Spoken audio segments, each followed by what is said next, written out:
Welcome to jazzy aroma. Hello friends, இன்றைக்கி நான் உங்களுக்கு செஞ்சு காமிக்க போகிற ரெசிபி எல்லாருக்குமே ரொம்ப பிடிச்ச பால் கொழுக்கட்டை ரெசிபி தான் செஞ்சு காமிக்க போகிறேன். நான் இன்றைக்கி செஞ்சு காமிச்சிருக்க மெத்தடு வந்து பழங்கால பாரம்பரிய முறைப்படி தான் செஞ்சு காமிச்சிருக்கிறேன். இது உண்மையிலே ரொம்ப சுவையாக இருக்கும். இதே மாதிரியான பால் கொழுக்கட்டை நீங்கள் உங்கள் வீட்டில் செஞ்சு கொடுத்து சின்னவங்கலேருந்து பெரியவங்களுக்கு எல்லாருக்குமே கொடுத்து டேஸ்ட் பண்ணி பாருங்கள். கண்டிப்பாக இதே மாதிரியான பால் கொழுக்கட்டை எப்போதுமே வேணும் கேட்பாங்க. அந்தளவுக்கு இது ரொம்ப சுவையாக இருக்கும். இப்போ இந்த பால் கொழுக்கட்டை செய்கிறதுக்கு என்னென்ன பொருட்கள் தேவைன்னா 1.5 கப் அளவுக்கு இடியாப்பு மாவு இல்லைன்னா கொழுக்கட்டை மாவு எடுத்துக்கோங்க. அதுக்கப்புறம் 1 டீஸ்பூன் நெய், அப்புறம் அரை கப்புக்கு கொஞ்சம் கூடுதலாக பொடிச்சு வச்ச வெல்லம், அப்புறம் ஏலக்காய் தூள் 1 டீஸ்பூன், 3 ஸ்பூன் சுகரும், அதுக்கப்புறம் 1/4 கப்புக்கு கொஞ்சம் கம்மியாக சிறுபருப்பு, அப்புறம் 1/4 டீஸ்பூன் உப்பு எடுத்துக்கோங்க. இப்போ நம்ம வந்து நான் எடுத்து வச்சிருக்கிற சிறுபருப்பை வந்து நல்லா வாஷ் பண்ணிவிட்டு தண்ணியை ஊற்றி அரை மணி நேரம் நல்லா ஊற வச்சு வச்சுருக்கேன். ஊற வச்ச சிறுபருப்பை ஒரு பாத்திரத்தில் சேர்த்துட்டு தேவையான அளவுக்கு தண்ணியை ஊற்றிட்டு நல்லா வேக விடுங்க. இது வந்து சிறுபருப்பு வந்து நல்லா அரை மணி நேரம் ஊறினதுக்கப்புறம் சேர்த்துக்கோங்க. அப்போ தான் சீக்கிரமாக நம்மளுக்கு வெந்துடும். இப்போ நல்லா கொதி விடட்டும். நல்லா கொதிக்க ஆரம்பிச்சதுக்கப்புறம் ஃப்ளேமை வந்து சிம் பண்ணிட்டு ஒரு 8லேருந்து ஒரு 10 நிமிஷம் வேக விட்டாலே நல்லா பூத்து வரும். சிறுபருப்பு வந்து ஓவராக குழையக்கூடாது, அதாவது நல்லா பூத்து வந்தாலே போதும். அது வேகிற டயத்தில் நம்ம இப்போ அரிசி மாவு ரெடி பண்ணிக்கலாம். ஒரு பாத்திரத்தில் வந்து 1.5 கப்பு அரிசி மாவு எடுத்துக்கோங்க. இப்போ மேல் மாவுக்கு வந்து 1/4 டீஸ்பூன் அளவுக்கு உப்பு சேர்த்தா போதும். இனிப்புங்கிறதால ரொம்ப அதிகம் வேண்டாம். அதுக்கப்புறம் 3 ஸ்பூன் சுகரும் சேர்த்துக்கோங்க. மேல் மாவு வந்து நம்மளுக்கு சாப்பிடும்போது சப்புன்னு தெரியக்கூடாங்கிறதுக்காக கொஞ்சம் வந்து சுகர் சேர்த்துக்கோங்க. அதோட வீட்டில் காய்ச்சின நெய் வந்து 1 டீஸ்பூன் அளவுக்கு சேர்த்துருக்கிறேன். நெய்யும் உப்பு எல்லாம் மாவோட நல்லா ஒன்று சேர அளவுக்கு கையால் நல்லா பெசரி விட்டுக்கோங்க. அதுக்கப்புறம் இதுக்கு வந்து ஹாட் வாட்டர் ஊற்றி தான் நான் பிசைய போகிறேன். ஹாட் வாட்டர்னா ரொம்ப இடியாப்பு மாவு அளவுக்கு ரொம்ப கொதிக்க வேண்டாம். லேசான சூடான தண்ணியை மட்டும் ஊற்றினா போதும். இந்த மாதிரி கொஞ்சம் கொஞ்சமாக விட்டு வந்து நல்லா மிக்ஸ் பண்ணுங்கள். ஹாட் வாட்டர் ஊற்றுறது எதுக்குன்னா நம்மளுக்கு அப்போ தான் வந்து கொழுக்கட்டை வந்து ஹார்ட் ஆகாமல் நல்லா சாஃப்டாக இருக்கும் சாப்பிட்றதுக்குங்கிறதால ஹாட் வாட்டர் ஊற்றி பிசைங்க. அப்புறம் நல்லா இந்த மாதிரி பிசைஞ்சு விட்டுட்டு கையை வச்சு நல்லா ஒன்று சேர்ந்து திரட்டுற அளவுக்கு நல்ல மாவை வந்து நல்லா அழுத்தி பிசைஞ்சுக்கோங்க. மாவு பிசையும் போது இந்த மாதிரி சாஃப்டான பதத்தில் மாவு பிசைஞ்சுக்கோங்க. மாவு ஹார்டாக இருந்துச்சுன்னா நம்மளுக்கு வந்து கொழுக்கட்டை வந்து ஹார்டாக போயிடும். இப்போ நம்ம மாவு பிசைஞ்சாச்சு. இதை ஒரு மூடி இல்லைனா ஈரத்துணியை வச்சு மூடி வச்சே யூஸ் பண்ணுங்கள். இல்லைனா மாவு வந்து மேல் மாவு வந்து சீக்கிரம் வந்து நம்மளுக்கு காஞ்சி போயிடும்.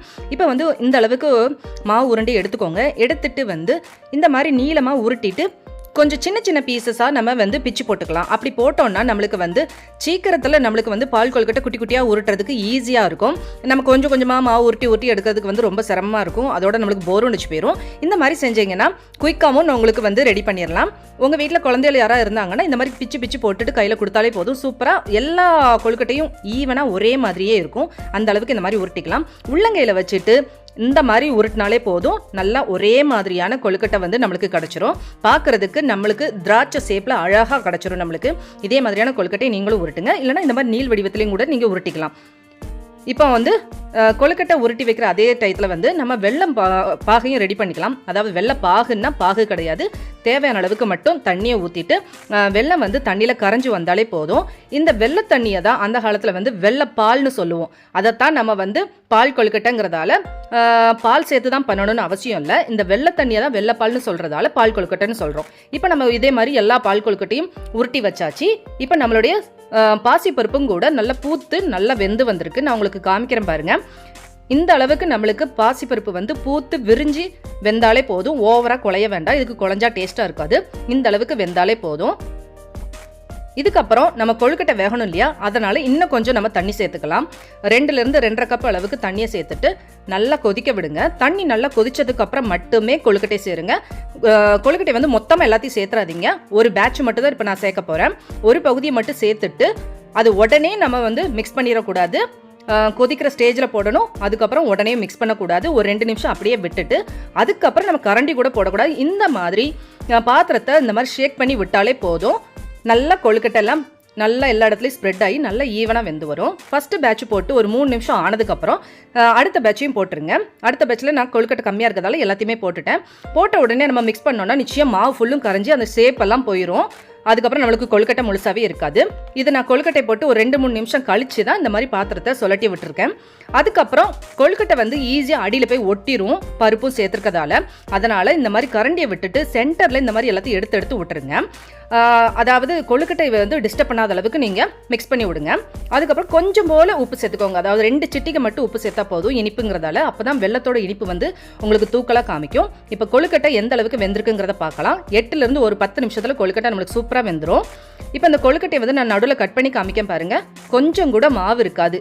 பார்க்கறதுக்கு பளபளன்னு இருக்கும். இந்த மாதிரி பளபளன்னு இருந்தாலே நம்மளுடைய கொழுக்கட்டை வந்து சூப்பராக வெந்துருச்சுன்னு அர்த்தம். வெல்லம் சேர்க்கறதுக்கு முன்னாடி கண்டிப்பாக கொழுக்கட்டை வந்து வெந்துட்டான்னு செக் பண்ணிட்டு சேருங்க. இல்லைன்னா நம்மளுக்கு வந்து கொழுக்கட்டை வந்து வெல்லம் சேர்த்ததுக்கப்புறம் சரியாக வேகாது. இப்போ நம்ம ரெடி பண்ணி வச்ச வெல்லத்தை வந்து இந்த மாதிரி வடிதட்டியில் போட்டு வடிகட்டி சேர்த்துக்கோங்க. இப்போ வெள்ளை கரைசலை சேர்த்துட்டு நல்லா ஒரு கொதி விட்டுருங்க. அதாவது வெள்ளத்தோட பச்சை வாசனை போகிற அளவுக்கு நல்லா கொதிக்க விட்டுருங்க. அந்த கொழுக்கட்டை எல்லாம் வெள்ளத்தோட இனிப்பை உள்வாங்குற அளவுக்கு நல்லா ஒரு நிமிஷம் கொதிக்கணும். ஒரு நிமிஷம் கொதிச்சதுக்கப்புறம் ஃப்ளேமை சிம் பண்ணிட்டு ஒரு 2 நிமிஷம் மட்டும் கலந்து விட்டாலே போதும். சூப்பரான நம்மளுடைய பால் கொழுக்கட்டை வந்து ரெடி ஆயிரும். நீங்கள் எல்லாருமே யோசிச்சிருக்கலாம், பாலை சேர்க்காம பால் கொழுக்கட்டை எப்படி சொல்கிறீங்கன்னு சொல்லலாம். ஆனால் கண்டிப்பாக வந்து இது அந்த கால முறைப்படி தான் நான் செஞ்சு காமிச்சிருக்கிறேன். அந்த காலத்தில் வந்து கருப்பட்டி பால் வெள்ளைப்பால் தான் சொல்லுவாங்க. இது வெள்ளைப்பால் சேர்த்து செய்கிறதால இதை பால் கொழுக்கட்டைன்னு சொல்கிறோம். உங்களுக்கு பால் சேர்க்கணும்னு விருப்பப்பட்டீங்கன்னா அடுப்பு ஆஃப் பண்ணிட்டு லாஸ்ட்டு 1/4 டம்ளர் அளவுக்கு பால் சேர்த்துக்கலாம். இந்த ஸ்டேஜில் 1 டீஸ்பூன் அளவுக்கு ஏலக்காய் சேர்த்து செஞ்சீங்கன்னா சூப்பரான மணக்க பால் கொழுக்கட்டை ரெடி. இதே மாதிரியான ரெசிபியை நீங்களும் உங்கள் வீட்டில் செஞ்சு பார்த்துட்டு இது எப்படி வந்துச்சுங்கிறது எனக்கு கமெண்ட் பண்ணி சொல்லுங்கள். அதோட இந்த வீடியோ பிடிச்சிருந்துச்சுன்னா உங்கள் ஃப்ரெண்ட்ஸ்க்கு ஷேர் பண்ணுங்கள், லைக் பண்ணுங்கள், கமெண்ட் பண்ணுங்கள், சப்ஸ்கிரைப் பண்ண மறந்துடாதீங்க. உங்களை நெக்ஸ்ட் வீடியோ சந்திக்கும் வரை பாய் and thank you.